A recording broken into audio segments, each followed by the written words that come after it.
सबसे पहले मैं आप सबको प्रणाम करता हूं और महात्मा चुनीलाल जी का तहे दिल से धन्यवाद करता हूं कि जो अपना कीमती समय निकालकर प्रति वर्ष मैं देखता आया हूं कि प्रति वर्ष बड़े अपने तन मन से ये प्रोग्राम चलाते आ रहे हैं। तो मैं भी इसको देखता आया हूं। तो मैंने यहाँ एक चीज जो ऑब्जर्व की है, जो देखी है, वो ये है कि हम आर्य समाज को किसी अलग दृष्टि से देखते हैं। ऐसे लगता है कि आर्य समाज को अलग है और आम समाज अलग है। ऐसा बिल्कुल नहीं है। जितना मैं जानता हूं और सभी जानते हैं कि हम सब लोग आर्य हैं। आर्यभट्ट देश है हमारा। आर्य शब्द का अर्थ है सर्वश्रेष्ठ। सचमुच हमारा भारत सर्वश्रेष्ठ था और रहा है।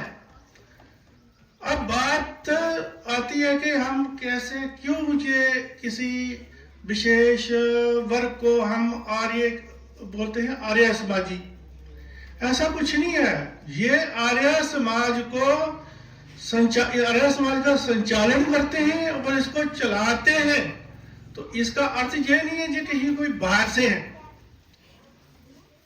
जब हमारे देश में ये हमारा सच्चा सनातन धर्म, वैदिक धर्म, आर्य धर्म, इसके बहुत सारे नाम हैं।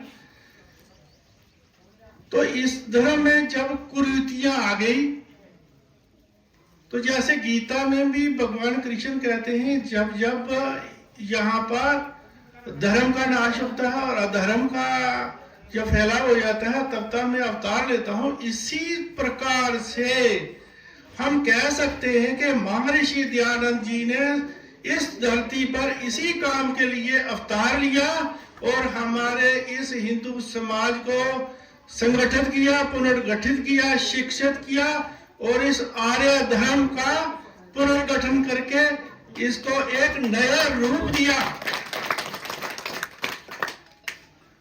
जहां तक बात आती है कि हम अपने धर्म को सनातन धर्म भी कहते हैं, हिंदू धर्म भी कहते हैं, वैदिक धर्म भी कहते हैं।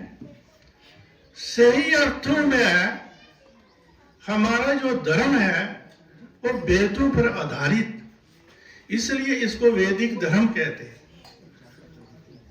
तो स्थान स्थान पर वैदिक धर्म प्रचार सभाएं गठित की गई हैं, परंतु ये बात मेरी नजरों में है कि जो काम वेद प्रचार की तरफ के क्षेत्र में होना चाहिए था वो नहीं हुआ।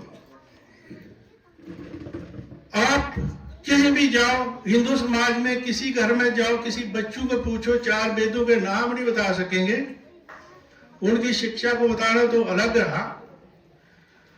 अगर वेदों का प्रचार सही ढंग से हो जाए और वेदों में क्या है जी हमें शिक्षा इसकी मिल जाए, तो हमारा देश जो है वैसे तो पहले से ही अच्छा है, बहुत अच्छा हो सकता है। वेद सच पर आधारित है।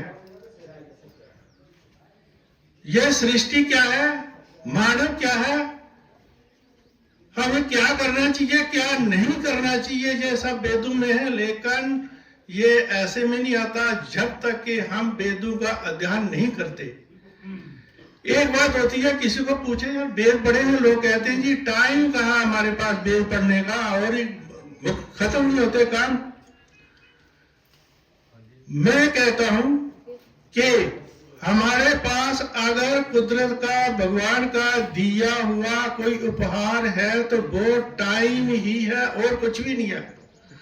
अगर हम उस टाइम का सदुपयोग करें, उसकी योजनाबद्ध तरीके से हम काम करें, तो हम एक मन बना लें कि हम थोड़ा थोड़ा करके वेदों को पढ़ेंगे। पहले घर में वेदों की जो पुस्तक है उसको तो रखना चाहिए, फिर थोड़ा थोड़ा करके प्लानिंग से उसको पढ़ेंगे, हमें वेद की समझ आ जाएगी और पढ़ लेंगे और समाज में बहुत बड़ा सुधार होगा।